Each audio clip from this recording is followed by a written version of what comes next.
آداب، یہ آکاشوانی کا سری نگر اسٹیشن ہے۔ خبروں کے ساتھ میں عارف حسین۔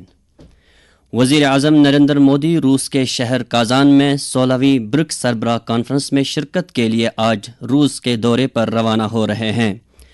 نریندر مودی روس کے صدر ولادیمیر پوتن کی دعوت پر روس جا رہے ہیں۔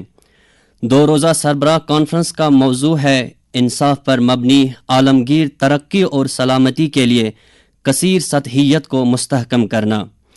کازان میں آکاشوانی سے بات کرتے ہوئے روس میں بھارت کے سفیر ونے کمار نے کہا کہ اس سربراہ کانفرنس سے عالمی لیڈروں کو اہم عالمی معاملات پر تبادلہ خیال کے لیے ایک اہم پلیٹ فارم ملے گا۔ بھارت اور چین نے مشرقی لداخ میں حقیقی لائن آف کنٹرول LAC کے آس پاس گشت کے انتظامات کے سلسلے میں ایک معاہدے سے اتفاق کیا ہے۔ نئی دلی میں میڈیا سے بات کرتے ہوئے خارجہ سیکریٹری وکرم مسری نے بتایا کہ اس معاہدے سے 2020 میں شروع ہوئی کشیدگی سے عدم وابستگی اور حل کی راہ ہموار ہو سکتی ہے۔ انہوں نے کہا کہ دونوں ملکوں کے درمیان وسیع تر تبادلہ خیال کے نتیجے کے طور پر سرحدی علاقوں میں گشت کے انتظامات کے تعلق سے یہ معاہدہ سامنے آیا ہے۔ روس کی فوج میں جنگ لڑ رہے بھارتیوں کی واپسی کے معاملے پر خارجہ سیکریٹری مصری نے بتایا کہ تقریباً 85 بھارتی روس سے واپس آ چکے ہیں اور 20 ابھی بھی وہیں ہیں۔ گگنگیر میں پیش آئے دہشت گردانہ واقعے کی بڑے پیمانے پر مذمت کا سلسلہ جاری ہے۔ لیفٹیننٹ گورنر منوج سنہا اور وزیر اعلیٰ عمر عبداللہ نے اس حملے کی مذمت کرتے ہوئے اسے ایک انسانیت سوز کارروائی قرار دیا ہے۔ انہوں نے زخمیوں کی جلد صحتیابی کی دعا کرتے ہوئے سوگوار کنبوں کے ساتھ تعزیت اور ہمدردی کا اظہار کیا ہے۔ کئی دیگر سیاسی اور سماجی لیڈروں نیز تنظیموں نے بھی اس واقعے کی شدید مذمت کرتے ہوئے قصورواروں کے خلاف سخت کارروائی کرنے کا مطالبہ کیا ہے۔ لیفٹیننٹ گورنر منوج سنہا نے کل سکمز کا دورہ کر کے وہاں گگنگیر دہشت گردانہ حملے میں زخمی ہوئے شہریوں کی عیادت کی۔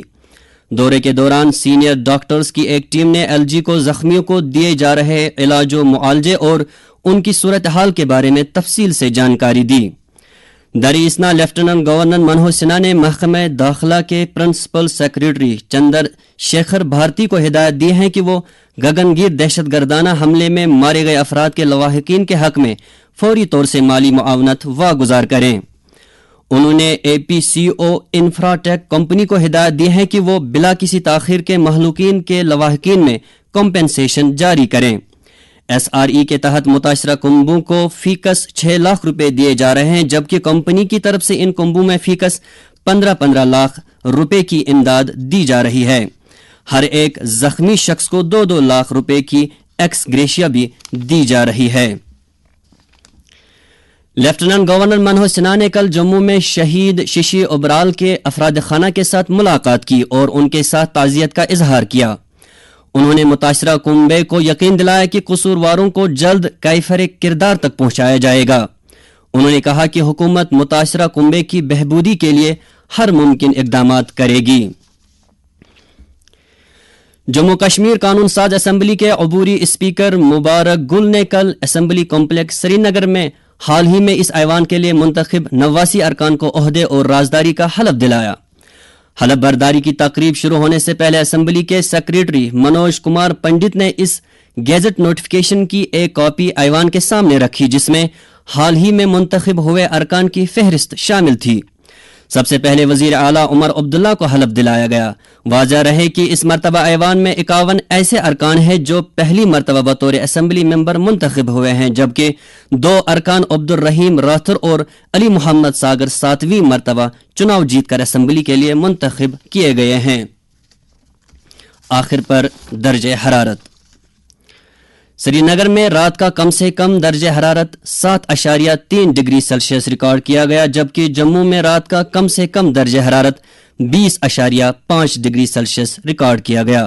خبروں میں فی الحال اتنا ہی۔ خدا حافظ۔